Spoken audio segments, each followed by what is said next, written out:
શિક્ષક શ્રી ધરતીબેનને કે એમણે ખૂબ સુંદર ડાન્સ કરાવ્યો. આપણે પણ ધરતીબેન માટે તાળીઓ પાડીશું. હવે આપણી વચ્ચે ઉપસ્થિત આપણા મહેમાન શ્રી દિલીપભાઈ ભટ્ટ સાહેબને વિનંતી કરીશ કે તેઓ આપણને બે શબ્દો કહે.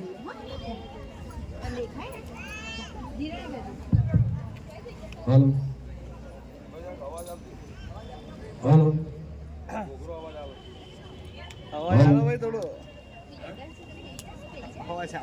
હાલો સંભળાય છે બરાબર? હાલો હાલો હવે બરાબર. આ નાના ભૂલકાઓ માટે તાળી પાડો. તાળીઓ માટે ટેક્સ નથી. સરદાર પટેલ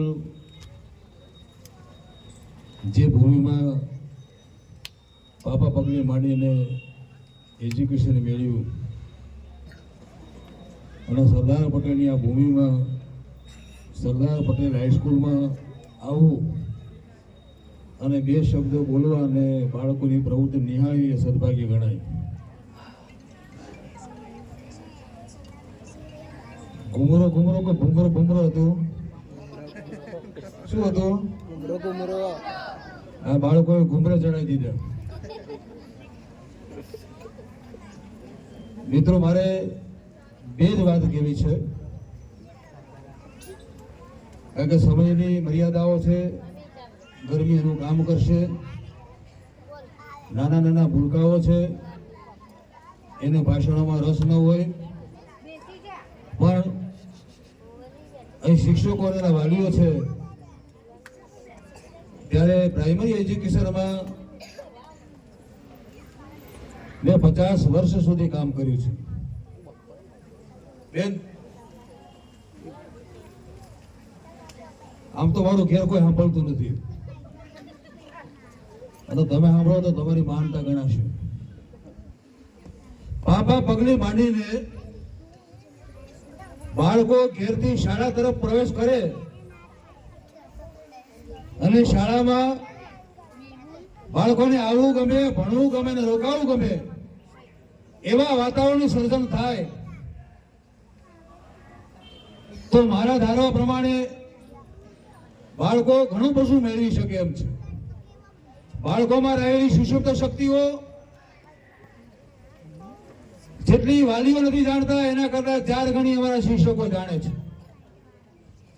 અને હું તો ત્યાં સુધી કહું છું, હંમેશા કહેતો આવ્યો છું કે અમારો વાવેલો એક દાણો, દાણારૂપી એક વિચાર 25 વર્ષ પછી સમાજને સારામાં સારું યોગદાનના ફળ આપી શકશે. 500 વીઘાનો જમીનદાર એ ફળદ્રુપ એટલા માટે નથી કે બાજરી વાવી છે, બાજરી જ લણવા છે, એમાં બીજા ડુંડા થાય નહીં. પણ અમારું આ ખેડાણ એવું છે કે વાવેલો એક વિચાર, એક બાળકોના જુદા જુદા બાળકોમાં એક વાવેલો વિચાર 25 વર્ષ પછી સમાજને સારામાં સારું ફળ બતાવી શકશે. અને એનો દાખલો સરદાર પટેલ છે. અત્યારે સમાજને સારા નાગરિકો સાથે, સારા ઘડતર સાથે, હું તો ત્યાં સુધી કહું છું સારા ડ્રાઈવરોની પણ જરૂર છે. એન્જિનિયરો, ડોક્ટરો તો એની જરૂર તો છે જ, પણ સારા નાગરિકોની પણ જરૂર છે. અને એનું ઘડતર પ્રાથમિક શિક્ષણ સિવાય ક્યાંય નહીં થઈ શકે. બાળક પાપા પગલી માંડીને પહેલા ધોરણમાં પ્રવેશ કરશે કે નર્સરીમાં પ્રવેશ કરશે તો બાળકોની શક્તિઓ અમારા શિક્ષકો વિચારશે, ઓળખશે, બાળકોના મગજમાં જઈને ડોક્યું કરશે કે જે તમે નથી કરી શક્યા, અને એમાં એની શક્તિઓને ઓળખશે કે આ બાળક આ પ્રવૃત્તિમાં નિષ્ણાત થવાનો છે અને એ પ્રવૃત્તિ દ્વારા બાળકોનું ઘડતર થશે. એજ્યુકેશન સાથે સાથે અનેક પ્રવૃત્તિઓની સાથે જોડાયેલી છે. વાર્ષિકોત્સવ ખૂબ જરૂરી છે. બાળકોને પ્રોત્સાહિત કરવા માટે, બાળકોની શક્તિઓને વાલીઓ જાણી શકે, સમાજ એની નોંધ લઈ શકે અને બાળકો સ્ટેજ ઉપર આવી અને એની કૃતિઓ રજૂ કરી શકે એવો એનો પાવર્સ આવે, એનો મનોબળ મક્કમ થાય એવી પ્રવૃત્તિઓ દ્વારા આ વાર્ષિકોત્સવનું જોડાણ છે. અને હું તો ત્યાં સુધી કહું છું, મારા શિક્ષકોને ઘણી વાર કહ્યું છે કે આ તો પતંગિયા છે, આ પતંગિયા છે, આ રંગબેરંગી છે. રંગબેરંગી કપડા પહેર્યા એટલે નથી કહેતો, પણ પતંગિયા છે, એ પતંગિયાને ઓળખજો. સાહિત્યમાં એવું કહ્યું છે, પતંગિયે રંગ ભરવા એ અનુભવ એનો કરજે રે, મુક્ત ગગનમાં વિહરવા એને ઉડે તો ઉડવા દેજે રે. ઘોર તિમિરને હરાવી સગળું, એ ઘોર તિમિરને હરાવી સગળું, એ હરદમ જ્યોતિ ભરજે રે. ઘોર તિમિરને એના ઘોર તિમિરના અંધકારને હરાવી અને ઉજાસ તરફ લઈ જશે. અને પતંગિયાને એનું ઉડાણ ક્યાં છે અને એનું ઊંડાણ કયું છે એનો ખ્યાલ રાખજે. અને એ ખ્યાલ વાલીઓ અને શિક્ષકોએ ભેગા પડી રાખવાનો. બાળકોનું ઉડાણ અને બાળકો ઉડ્યા પછી ક્યાં ક્યાં જગ્યાએ બેસે છે એનો ખ્યાલ પણ આપણે રાખીશું. બાળકોના મહોલ્લાના મિત્રો જુદા હશે, બાળકોના મામાના ઘરના મિત્રો જુદા હશે.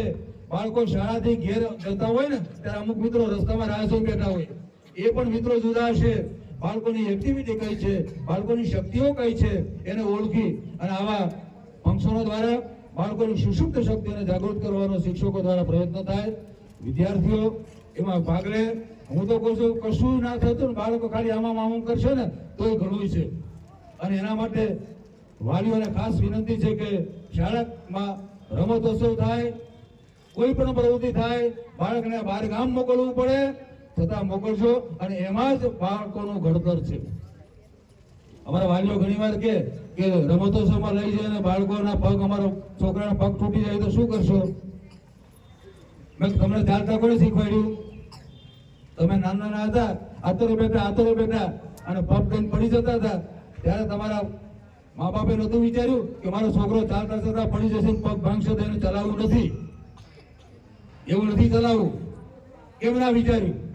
એ વિચાર્યું તો હજુ તમે ચાલતા ના થયા હોત. અને એ રીતે બાળકોને કોઈ પણ કક્ષાએ આગળ મૂકી અને આ બાળકો શ્રેષ્ઠ નાગરિકો થઈને સમાજને વધારે વધારે યોગદાન આપે. રાજ્યનું નહીં પણ દેશનું નામ રોશન કરે અને આ શાળાનું નામ રોશન કરે એવી શુભ ભાવના સાથે આ વાર્ષિકોત્સવને ખૂબ ખૂબ શુભેચ્છા પાઠવું છું. મારે આજે કલાના એ કાર્યક્રમમાં જવાનું છે અમદાવાદ, એટલે હું ખાલી ક્ષણિક એ આમંત્રણને માન આપી અને હું અહીં આવ્યો છું. મારા ગૌતમભાઈ ખાસ કહ્યું હતું કે બાળકોનો કાર્યક્રમ છે ને બાળકોના માટે આવવું પડે, એટલે હું આવ્યો છું. અને આપણે રજા લઈ અને ક્ષમાયાચના કરીશ. અને ખૂબ ખૂબ શુભકામનાઓ સાથે આપણે ફરીવાર કોઈ પણ કાર્યક્રમમાં મળજો. મારું કઈ પણ કામ હોય બાળકોના સંશોધન માટે, કોઈ પણ શાળાના કોઈ પણ પ્રવૃત્તિઓ માટે તો મને યાદ કરજો. હું આપની સેવામાં સદા તત્પર રહીશ. સૌને શુભકામનાઓ. જય શ્રી કૃષ્ણ, જય મહારાજ, જય સરદાર.